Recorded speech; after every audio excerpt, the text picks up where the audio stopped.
This is Zombie Chickens Podcast, where two heads are better than one, even if they're undead. My name is Megan. And my name is Marinay.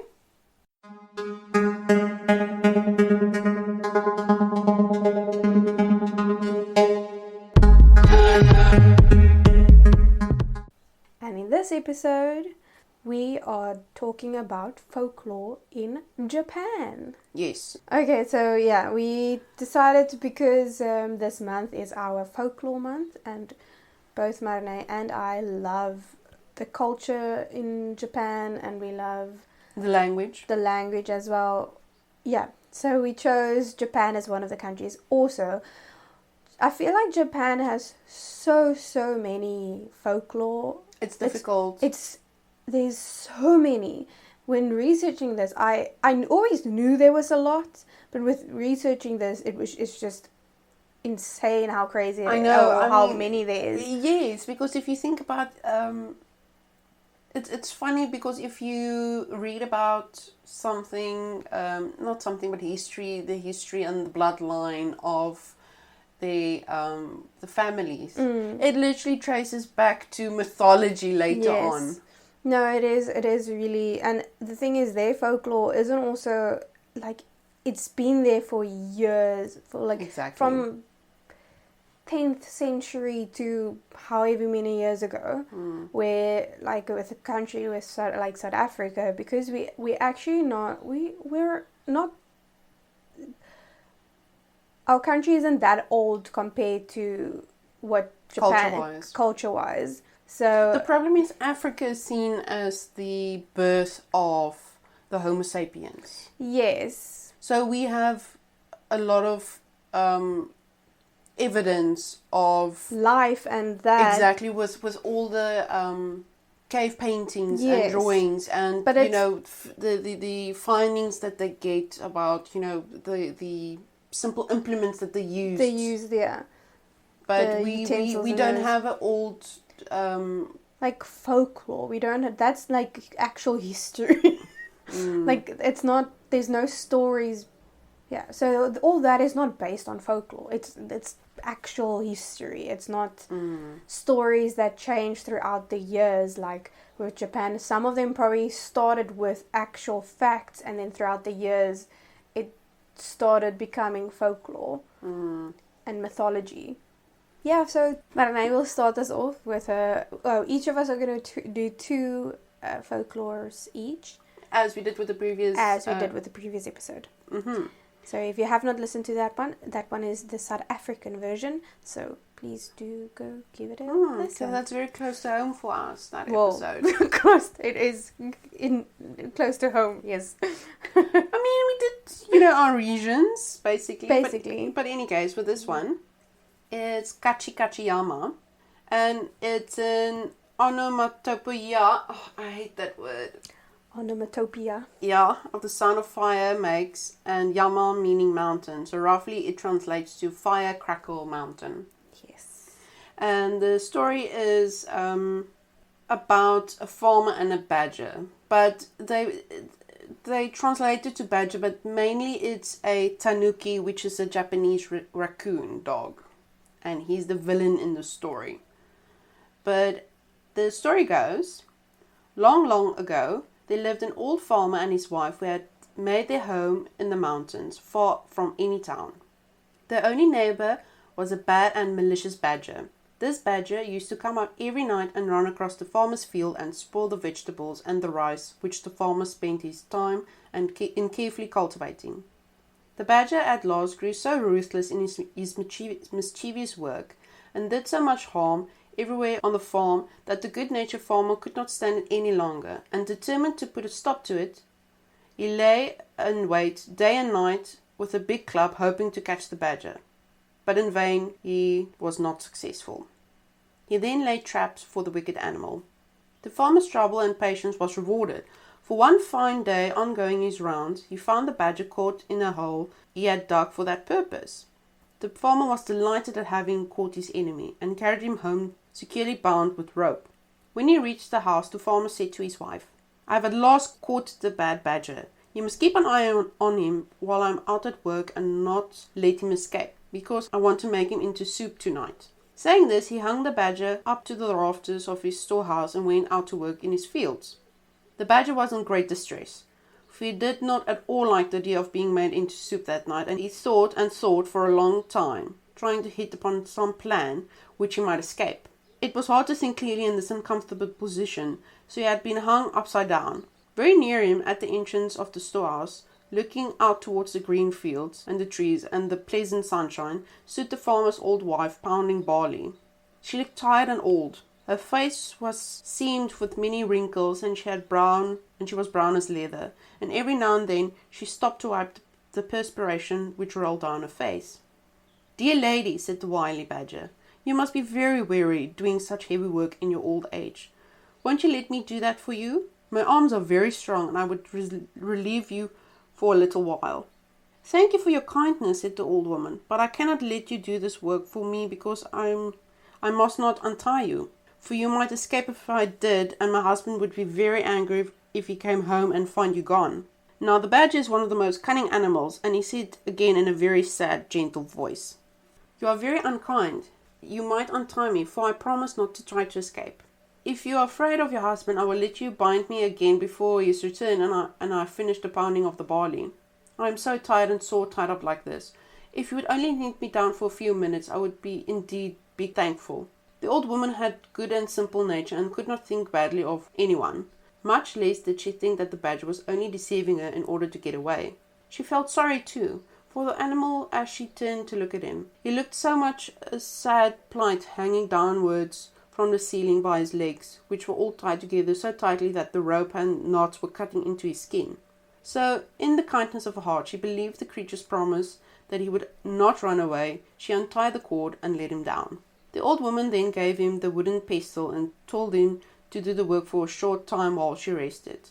He took the pestle, but instead of doing the work as he was told, the badger at once sprang upon the old woman and knocked her down with a heavy piece of wood. He then killed her and cut her up and made soup of her, and waited for the return of the old farmer. The old man worked hard in his fields all day, and as he worked he thought with pleasure that no more now would his labour be spoiled by the destructive badger.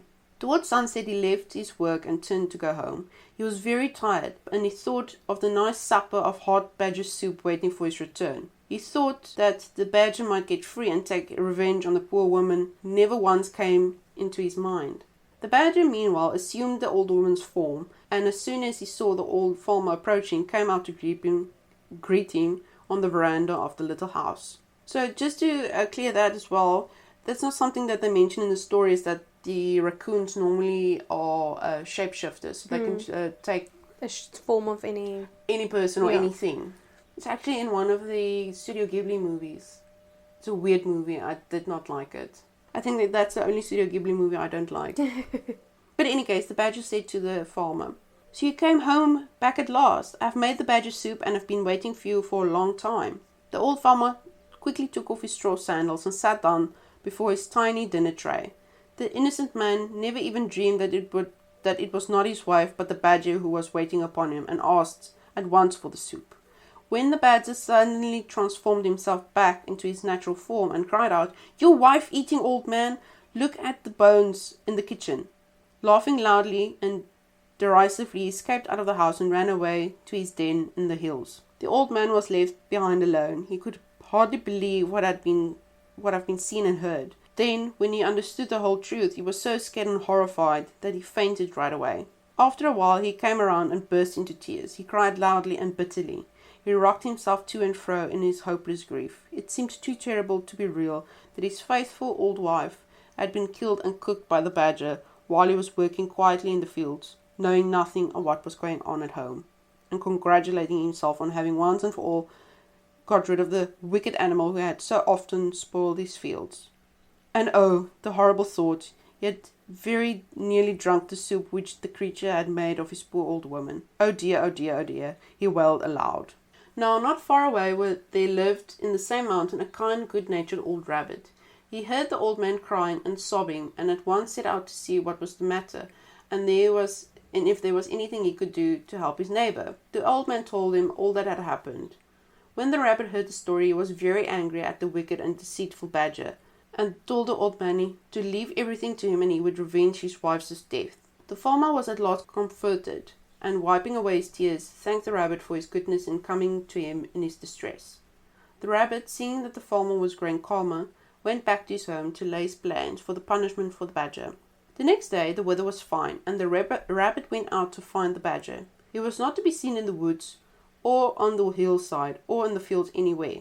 So the rabbit went to his den and found the badger hiding there, for the animal had been afraid to show himself ever since he had escaped from the farmer's house, for fear of the old man's wrath. The rabbit called out, Why are you not out on such a beautiful day? Come out with me. We'll go and cut grass on the hills together. The badger, never doubting but that the rabbit was his friend, willingly consented to go out with him. Only too glad to get away from the neighborhood of the farmer and the fear of meeting him, the rabbit led the way miles away from their home, out on the hills where the grass grew tall and thick and sweet. They both set to work to cut down as much as they could carry home, to store it up in for the winter's food. When they had each cut down all they wanted, they tied it to bundles and then started homewards, each carrying his bundle of grass on his back. This time the rabbit made the badger go first. When they had gone a little way, the rabbit took out a flint and steel, and striking it over the badger's back, he stepped along in front to set his bundle of grass on fire. The badger heard the flint striking and asked, "What's that noise? Crack, crack." "Oh, that is nothing," replied the rabbit. "I only said crack, crack because the mountain is called Crackling Mountain." The fire soon spread on the bundle of dry grass on the badger's back. The badger, hearing the crackle and burning grass, asked, "What's that?" "Now we have come to the burning mountain," asked the rabbit. By this time the bundle was nearly burned out and all the hair had been burned off the badger's back. He now knew that what had happened by the smell of the smoke of the burning grass. Screaming with pain, the badger ran as fast as he could to his hole. The rabbit followed and found him lying on the bed groaning with pain. "What an unlucky fellow you are," said the rabbit. "I can't imagine how this happened. I will bring you some medicine which will heal your back quickly." The rabbit went away, glad and smiling to think that the punishment upon the badger had already begun. He hoped that the badger would die of his burns, and felt that nothing could be too bad for the animal who was guilty of murdering the poor helpless old woman who had trusted him. He went home and made an ointment by mixing some sauce and red pepper together. He carried this to the badger, but before putting it on he told him that it would cause him great pain, but he must bear it patiently because it was a very wonderful medicine for burns and scalds and such wounds. The badger thanked him and begged him to apply it at once. But no language can describe the agony of the badger as soon as the red pepper had been pasted all over his sore back. He rolled over and howled loudly. The rabbit, looking on, felt that the farmer's wife was beginning to be avenged. The badger was in bed for about a month, but at last, in spite of the red pepper application, his burns healed and he got well. When the rabbit saw that the badger was getting well, he thought of another plan by which he would compass the creature's death. So he went on one day to pay the badger a visit and to congratulate him on his recovery. During the conversation, the rabbit mentioned that he was going fishing and described how pleasant fishing was when the weather was fine and the sea smooth. The badger, listening with pleasure to the rabbit's account of the way he passed his time now, and forgot all his pains and his month's illness and thought what fun it would be if he could go fishing too. So he asked the rabbit if he would take him the next time he went out to fish. This was just what the rabbit wanted to hear, so he agreed. Then he went home and built 2 boats, one of wood and the other of clay. At last they were both finished, and as the rabbit stood and looked at his work, he felt that all his trouble would be well rewarded if his plan succeeded, and he could manage to kill the wicked badger now. The day came when the rabbit had arranged to take the badger fishing. He kept the wooden boat to himself and gave the badger the clay boat. The badger, who knew nothing about boats, was delighted to find his new boat and thought how kind it was for the rabbit to give it to him. They both got into their boat and set out. After going some distance from the shore, the rabbit proposed that they would try their boats to see which one could go the quickest. The badger fell in with the proposal and they both set to work to row as fast as they could for some time. In the middle of the race, the badger found his boat going to pieces, for the water now began to soften the clay. He cried out in great fear to the rabbit to help him, but the rabbit answered that he was avenging the old woman's murder and that this had been his intention all along, and that he was happy to think that the badger had at last met his deserts for all his evil crimes and was to drown for no one to help him. He then raised his oar and struck the badger with all his strength till he fell with the sinking clay boat and was seen no more. Thus, at last, he kept his promise to the old farmer. The rabbit now turned and rowed shorewards, and having landed and pulled his boat upon the beach, hurried back to tell the old farmer everything, and now the badger, his enemy, had been killed. The old farmer thanked him with tears in his eyes. He said till now he could never sleep at night or be at peace in daytime, thinking about how his wife's death was unavenged. But from this time he would be able to sleep and eat as of old. He begged the rabbit to stay with him and share his home. So from this day the rabbit went to stay with the old farmer, and they both lived together as good friends to the end of their days. Weird fucking story. Weird fucking story. I did find with most of the folklore in Japan, a lot of it contains about like cannibalism. A lot, eh? So many contains flesh eating something or a human eating human. Yes, I mean... A lot of cannibalism. This one, was not intentional. But even, like, a lot of them aren't necessarily intentional, but it does contain, like, mentions of it. I wonder if it's like not a fetish, but like a fetish, maybe, for them to try human flesh. I don't know. Because there are stories of certain cultures that do some sort of ritualistic cannibalism. Yeah. Obviously something they did go through times where, if you look through history, so it might be like attached to something that happened during history in Japan. That's why cannibalism is so mentioned so many times in folklore. So it would actually be really interesting to research that and see why it is such an impact in so prominent in folklore. I know for a fact there's I think it's, I'm not deadly sure where specifically. I think it's some of the Samoan cultures where they don't have any food and they're on the brink of starvation, they would kill the old ladies and they would eat them because they can't contribute to the tribe. To the tribe, yeah. And there are some tribes where they would kill, after the person have died and they've burned the body, they would take the ashes and sort of consume it in that way. That always reminds me of that movie, what was it? Was it Hangover? No, I don't think it was Hangover. No, it wasn't, because it was Robert Downey Jr. and the dude that plays Due Date, where he drinks his father's ashes and thinks it's coffee. No, it was Robert Downey Jr. that made coffee. Didn't he make coffee with his dad's ashes? The guy's ashes? I think it was the guy that did it himself. Like, he drank his, and then he did it on accident, and he did it on purpose. And then on purpose, but by accident. It was, anyway, the problem with cannibalism, and it's been with a lot of podcasts that I was listening about, it's difficult to actually prove it. What do you mean? Oh, historically to prove it. Oh, okay. Yeah, it is, because there's no evidence. Like, how can you prove it? Yeah. And it's the same just with stories, and it's the same with, a lot of murderers that became cannibalistic. It's difficult to prove. I mean, it could mean that they were cutting up the meat to eat, but the times when they were caught, it's not like they were busy eating. Yeah, they weren't physically caught whilst eating human flesh. It was either they came in and there was meat busy being cut and or cooked. And then they assume that he ate it.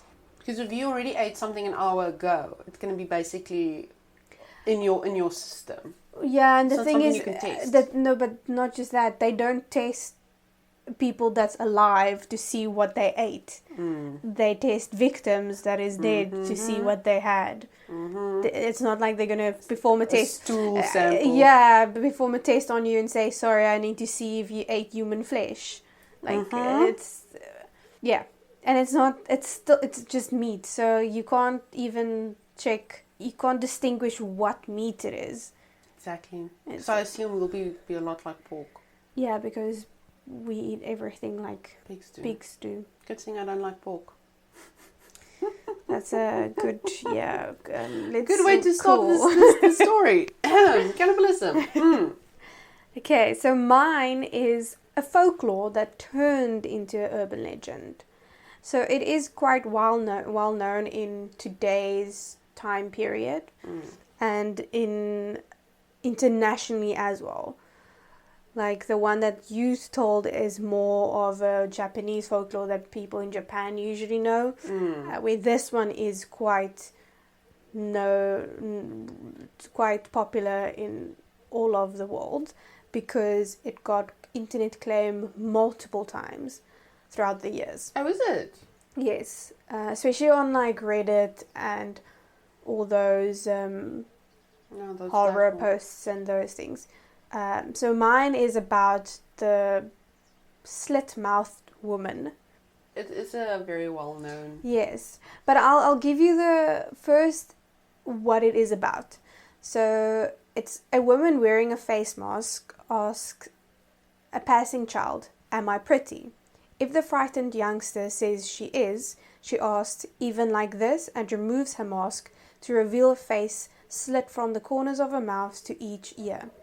No matter the age, almost everyone in Japan has heard the story of the Kuchi Onna, or slit-mouthed woman. So Kuchi means mouth, and I'm guessing sake means slit, because Onna is obviously woman. Anyway, and it has become increasingly well known around the world. The Kuchi Onna must be the first purely Japanese urban legend, says Likura Yoshiyuki, a Kokugakuin, a university associate professor who researches oral literature. But how do such stories emerge and develop? Ikura offers one theory of origin for this peculiar legend. Around the end of 1978, a rumor circulated that an old woman in a farming family in the town of Yaochu in Gifu Prefecture spotted a woman with the now notorious slit mouth standing in the corner of the garden. The local newspaper printed an article about the story, and the legend spread and grew through repetition among the children of the area. There were all these different variations, like they might say that she wore a mask or a red coat, or that she carried a sickle, or they'd say that she could run 100 meters in 6 seconds, that she hated hair pomade, or that if you gave her bekoame, hard candy, then you could get away. 6 months later, the rumor had spread nationwide. This was a time where the number of children going to cram schools was increasing. Before, it was rare for rumors to cross over to another school district, but cram schools brought children from different areas together, and they took the stories they heard about other schools to share them at their own. As they passed them on further to relatives and other contacts by telephone and so on, other newspapers and television stations picked up the story. As well as being a scary tale for children, the Kuchi Onna represented the kind of characters they might encounter.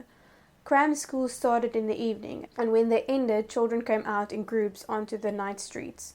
They saw adults that they had never seen before, like women going out to their nightlife entertainment jobs, or drunks on their way home from the bars.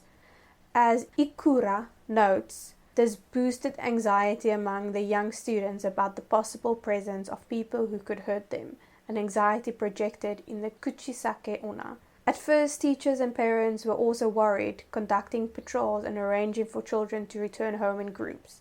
The rumors died down around the start of the summer holidays in 1979, but the powerful image of the slit-mouthed woman lingered in everyone's memories, establishing itself as another monstrous figure. When the Kuchisake Onna legend spread in the late 1970s, the Japanese economy was changing as households across the country acquired the basic elements of urban cultural life: televisions, cars, and telephones. The term urban legend came to Japan via a 1988 translation of American folklorist Jan Harold Brunfant's 1981 book The Vanishing Hitchhiker. The up-and-coming Japanese researchers who conducted the translation are said to have wanted to overturn the idea in the academic world that oral literature meant only old tales and legends, and to open up the possibility of investigating the gossip and rumors of this contemporary city. But I read somewhere that if you were to meet her and she asks you, do I look pretty? And you say yes, and she removes her mask, and she asks again, do I look pretty? You are supposed to say, she looks average. You look average or okay, yeah. And then she would leave you. There's so many different variations. But, yeah, because if you say yes, then she cuts your mouth as well. And if you say no, she kills you. She kills you. Yeah, a lot of people say you have to stay neutral and not give an answer. I think there was also a rumor that, or also a part of the story, variations of the story, where if you don't give an answer and you ignore her, she drags you straight to hell. I've read something like that as well. Yeah, so there's so many different variations, and obviously that's from years and years spreading from one town to another town, and spreading from one city to another city, and from one country to another country, and throughout it just completely escalated, and so many people added stories. So it's never to know, you don't really necessarily know the real story behind it. Yeah, that's the thing about it. Yeah. Because you put something with it every time you retell a story. Exactly, and it's also the way you tell it. So some people might put emphasis on certain parts of the story, and others apparently. Yeah, and apparently yes. And then because you put emphasis on a certain part of the story, another person will maybe just remember that part and go tell it, but then they put like, oh, but I think there was something like this and this and this as well. And then and it's also your interpretation of what the person said. Definitely, yeah. Definitely. Oh, that's quite scary. So remember, when you see a lady with a slit mouth, just say she looks average. No, it's everyone says nowadays that she wears a mask, but that was before the current situation in the world. So imagine now, it's just weird, because now random people will come talk to you with a mask on. Well, if they do talk to you, then tell them to keep their distance. But yeah, now it's just, oh, maybe I should do that to scare people. Just go up to them. Do I look pretty? To the 5 people that listen to the podcast. Oh my word. That's funny. Damn.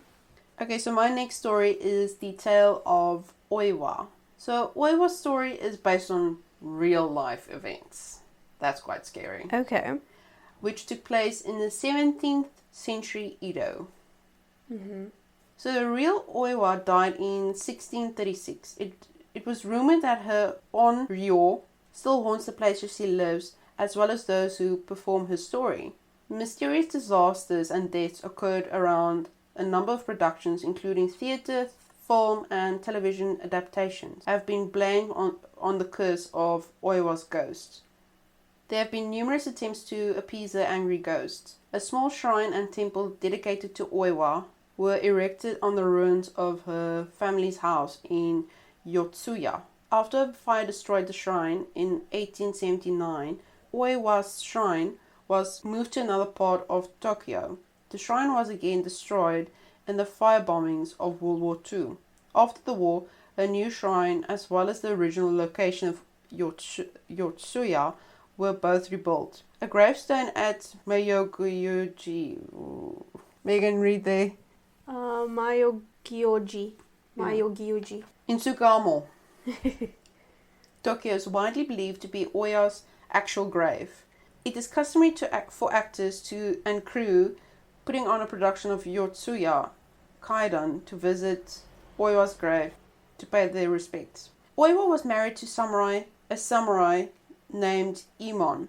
It was not a happy marriage, for Imon was a wasteful man and a thief. One day, Oiwa decided to leave her husband and return to her family home.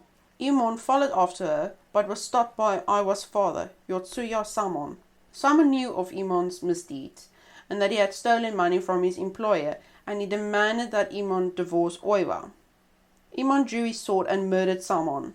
Imon returned to Oiwa and lied that a stranger had killed her father on the road.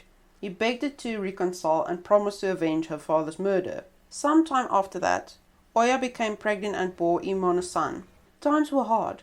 They had little money. Oiwa became sickly after giving birth, and Imon grew resentful of Oiwa. Next to the home lived a rich doctor named Ito Kihei. He had a beautiful granddaughter named Ome. Ome was instantly attracted to Imon and wanted to marry him. The doctor loved his granddaughter and conspired to help her marry Imon. He prescribed an ointment for Oiwa to help her recover from a sickness.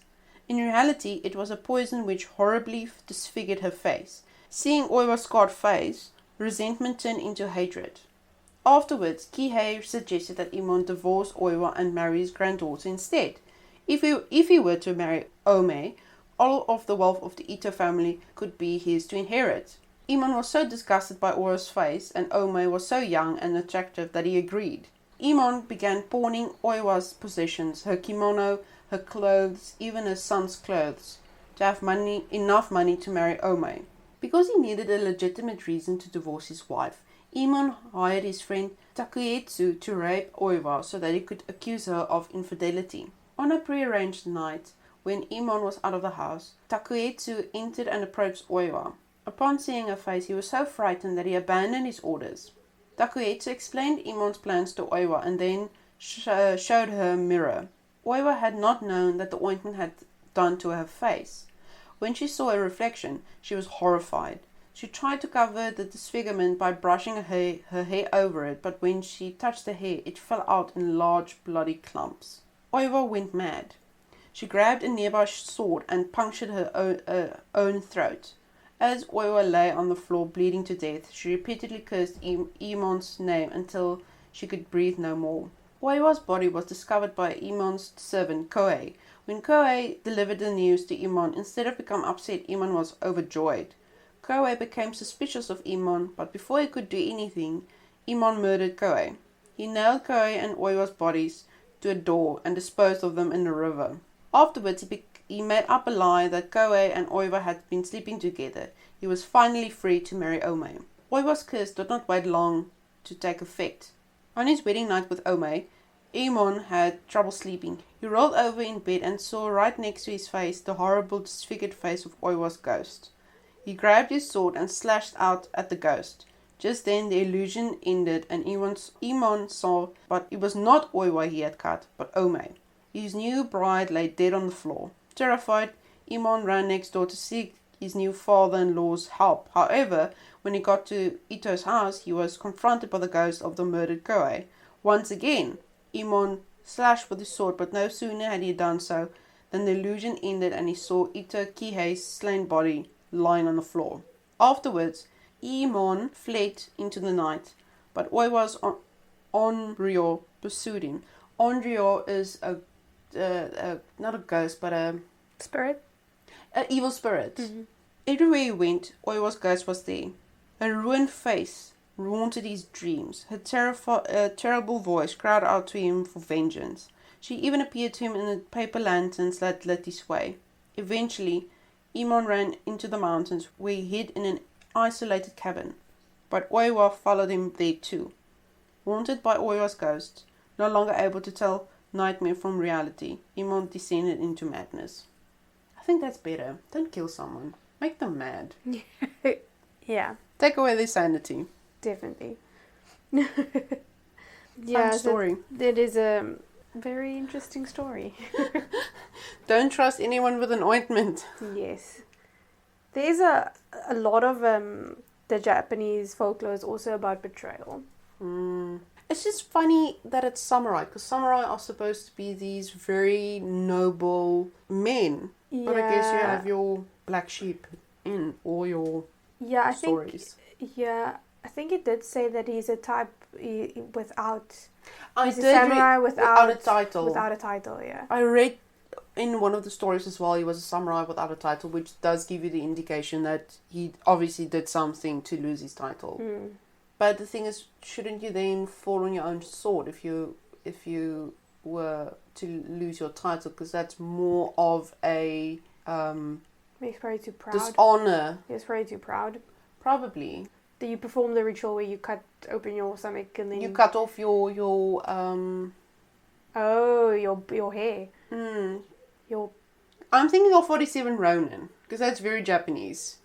Because what they did was they didn't follow the instructions that the emperor gave them, and for that they were sentenced to a samurai killing, which is to fall on your own sword basically, and they had to cut off their little bola. their little hair, their little bun. Yeah, the little bun they have on their head, they had to cut that off, and with the same sword, they had to pierce yourself. But pierce their own heart.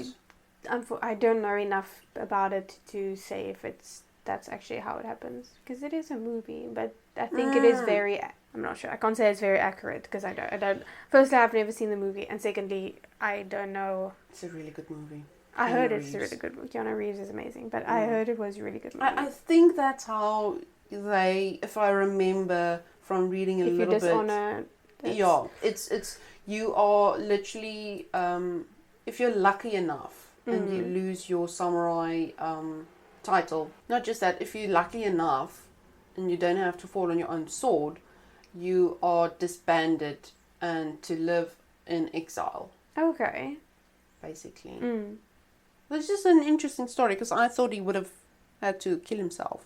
Yeah, I don't know if they should kill themselves, or I don't know how that works. I think if I remember, I'm not 100% sure. I think it depends on the situation. Yeah. So your next story. My next story is The Tale of the Bamboo Cutter. So The Tale of the Bamboo Cutter is considered the oldest surviving monogatari. Monogatari is basically a fictional prose narrative. It means is a literary form in traditional Japanese literature, an extended prose narrative tale comparable to the epic novel. So it's monogatari is closely tied to aspects of the oral tradition and almost always relates to a fiction or fictionalized story, even when retelling a historical event. Okay. So that's what it is. Though its exact date... Oh, okay. So The Tale of the Bamboo Cutter is considered the oldest surviving monogatari, though its exact date of composition is unknown. A poem in the Yamato Monogatari, a 10th century work that describes life in the imperial court, invokes the tale in reference to a moon viewing party held at the palace in 909. Jesus. Okay, so a moon viewing party. Yeah. Interesting. A mention of smoke rising from Mount Fuji in The Tale of the Bamboo Cutter suggests that the volcano was still active at the time of its composition. The Kokin Wakashu indicates that the mountain had stopped emitting smoke by 905. Other evidence suggests that the tale was written between 871 and 881. Good Lord. The author of The Tale of the Bamboo Cutter is also unknown. That is mostly what you need to know. So the plot is, the characters are Taketori no Okina, an old man, and his wife Honna, an old woman, and the Okina makes a living by creating various things with the bamboo he cuts. One day, when Taketori no Okina goes to a bamboo thicket, he sees a bamboo whose base is shining. Wondering what it is, he cuts the bamboo and finds a lovely girl about 3 inches tall in there. So he decides to bring her up as their child. After that, he finds gold in bamboos every day, and the couple become rich. The child whom the Okina has found grows bigger and bigger and reaches adolescence in 3 months. She becomes an incredibly beautiful lady, and someone is called to give her a name. The person names her Nayotake, pliable bamboo no Kaguya-hime. On this occasion, many people, both men and women, gather to celebrate for 3 days. Both noble and vulgar men all try to marry Princess Kaguya. Many young court nobles who try to take a peek at her constantly come and surround the residence of Taketori no Okina, spending their time around it. Before long, those who are not enthusiastic stop visiting. 5 young court nobles who are said to be lecherous remain, and they keep visiting his house day and night. These 5 young court nobles are as follows: Prince Uzukuri, Prince Kurumamochi, Minister of the Right Abe no Miyoshi, Dainagon, Chief Counselor of State Otomo no Miyuki, and Chunagon, Vice Counselor of State Iso no Kami no Maro. The Okina, who realizes that these men won't give up, tells Princess Kaguya that women should marry men. You should choose one from them. Then Princess Kaguya says, "Please tell them that I would like to marry the man who will bring me something I want." When night comes, the 5 men gather. The Okina tells them what Princess Kaguya wants. She asks Prince Ishizukuri to bring the stone begging bowl used by Buddha, Prince Kurumamochi a bunch of tree with jeweled fruit from Pengulai, the legendary Isle of the Immortals, Minister of the Right Abe no Miyushi, a robe made from fire rat, Dainagon Otomo no Miyuki, a gemstone from a dragon's head, Chunagon Iso no Kami no Maro, one of the easy birth shells supposedly possessed by swallows. All of them are legendary rare treasures and difficult to get. Ishizukuri takes an ordinary bowl, which is revealed to be a fake. Kurumamochi has a craftsman make an imitation, which is also revealed because the craftsman shows up. What Abe has brought is supposed not to burn, but actually does. Otomo gives up bringing the treasure because of the storm. Iso no Kami dies because he tries to take the shell climbing up the roof of a shed on which a big pot called Oyoshima of the Oiryo, a part of the imperial household, is set. In the end, nobody succeeds. Mikado, the emperor, hears about what is going on and he wants to see her. The Okina tries to arrange the meeting, but she refuses it, and she makes the Mikado give up on her too. Disappearing from his sight, although she has only been seen by him once, however, she comes to exchange waka poems with him. 3 years have passed since she started to exchange poems with the Mikado, and Princess Kaguya comes to be lost in deep thought whenever she looks at the moon. As a full moon of August comes near, she is often crying bitterly, so the Okina asks her why, and she replies, "I'm not from this planet, but from the moon, and I have to return to it on the 15th. The Mikado discovers this and sends brave troops. On the day, around midnight, somebody comes from the sky, but the troops, the Okina and Honna, can't resist. When Princess Kaguya leaves, she presents the Mikado the elixir of life, a feathered robe worn by heavenly beings and a letter. However, Mikado orders to burn them at the highest mountain in Japan, which is in Suruga province. Since then, the mountain is called Fushi no Yama, literally a mountain of immortal, later called Mount Fuji, and smoke comes to rise from the mountain. I think Studio Ghibli actually made a movie. There is a lot of because when you read it sounds very familiar. Yeah, there's a lot of stories that actually use this as a base. That is why it's such because it's such an old tale. They actually say modern adaptations: Princess from the Moon, a live-action Japanese film; The Tale of the Princess Kaguya, anime film, Studio Ghibli. That's one. The Tale of Princess Kaguya. Queen Millennia, mangas. There's a lot of mangas, television series. There's even an American theatrical opera in 1992. Interesting. The newest one is in 2018, which is a manga, and a 2020 anime series. Tonikaku Kawaii. Tonikaku Kawaii. Okay. It's something cute. Yeah. Tonikaku Kaku. The anime is known as Fly Me to the Moon. Oh, okay. Yeah, I know I've watched that movie. Also Studio Ghibli. There's also a lot of stories, I can't remember what it was called, about the girl that's born from the peach, or that comes from the peach. Also an old couple that doesn't have any children. Yeah. It's generally, obviously I think it is because it's meant to, I don't know, represent people that don't have children. I don't know. Tonikaku means anyway.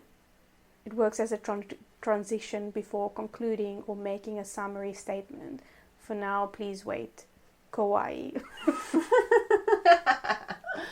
Okay. Cool. Anyway, cute. That's basically what it means. Yeah, so there's a lot of modern adaptations. And like you said, the Studio Ghibli one. Which I've never seen. I haven't seen a lot of the Studio Ghibli ones, which probably to your, I don't know, what do you call it? Disappointment? No, sadness? I don't know. Because you've seen basically everything. Almost. I haven't watched Grave of the Fireflies. Yeah, I do not want to watch it. I break my heart every day, so I don't need an anime to break my heart. And the one that I said about the raccoons, that's the one I literally couldn't finish because it was just, I just couldn't. I just absolutely couldn't. A lot of these folklores and those things do get turned into mangas and anime and those things because it's also such a prominent media outlet in Japan. So I think it's also a good way to tell folklore because I think it's sort of easier to get across what the story means than a live action. Exactly. Because obviously you can do things with animation that you cannot do in real life. So in that aspect, I think it is a good way to actually show your folklore. Yeah, and I guess that's probably it for today. That is it for today. The next folktale or folklores that we will be discussing would be about Mexico. So I think that would be quite interesting. I feel like we should probably... It's not even enough. There's so many folklores. It's so difficult to actually choose one to actually talk about. Definitely. And it's especially because we only do 2. We can do more, but our episodes is going to be so long. Because there's so many different ones, it is very difficult to decide which one to do. Exactly. But if I would suggest, if anyone is interested in folklore, go do research yourself, and it is unique and interesting insight into a culture. And in history as well. Yes, exactly, because some of it is sort of history that turned into a folklore. Definitely. I think most folklores are based on some sort of history, and obviously it morphed into the fictional sort of category, considering that throughout the years, obviously, tales change and people put spins on it and so on.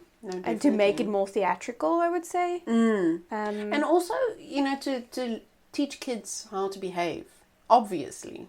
Definitely. I think it's obviously, most of folklore are basically to tell you about morals and how to act and how not to act. Definitely. But they do it in such a weird way that you don't always get the lesson behind it. Especially like nowadays, if you look back and you read about it, you're like, what's the story about it?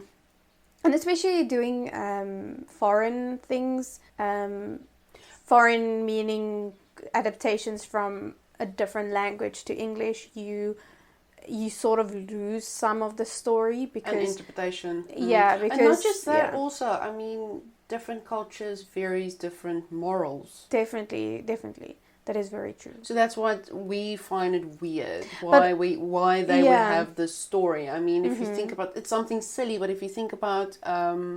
I know a lot of countries find it weird that people whiten their teeth and wear braces because it's an aesthetic thing.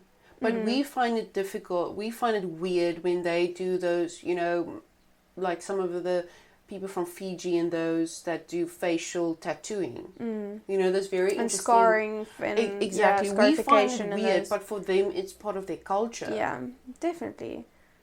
And the woman wearing those ringed necklaces. Yes, that extends their necks.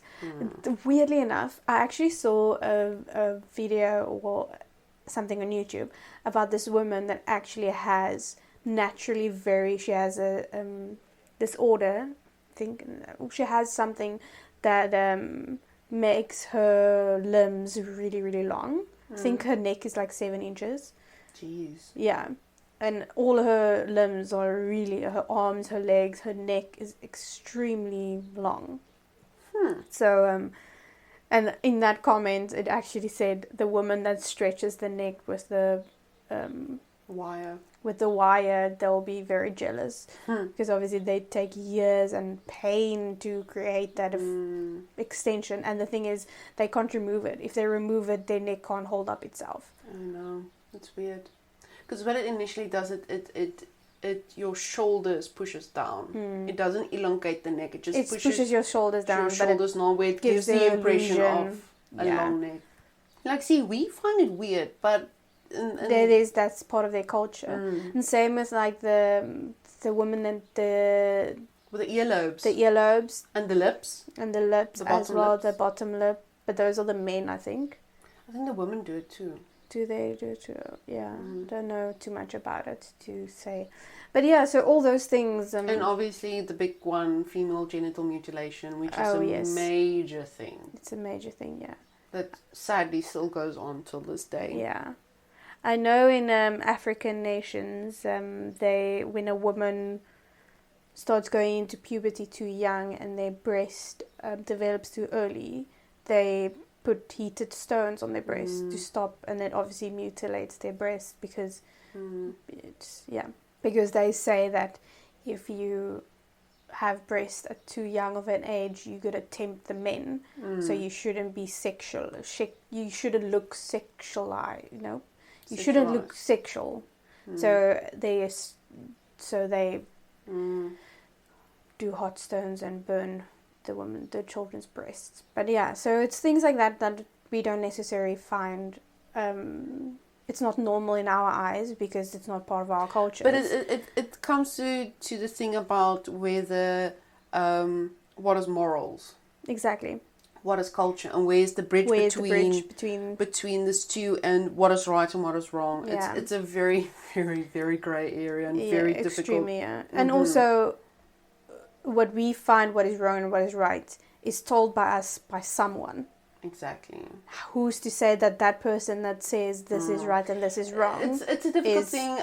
We had this discussion when I was still at university in philosophy class about culture and morals, and it's so difficult because there is no right answer, because you come back to the thing about morals. Where did you grow up? You can't describe morals because you need to understand what is right and what is wrong. Yeah. And who can say, oh my word, no. It's too much. It's a whole. It's too much. It is. Yeah. That is definitely not a time we have to start that conversation. No, we need years for that, I think. Yes, definitely. But that's it for today. Like Marnay said earlier, next week is going to be about Mexico. And stay tuned for that. Please follow us on all of our social medias. It will be linked in the description. As well as please support us on Patreon. It starts from only $1.50 a month. Currently there is no benefits at the moment. It's just to support our channel. as we grow, we will add benefits to each tier. And yeah, that's that. that's that. Cheers for yours. Cheers for yours.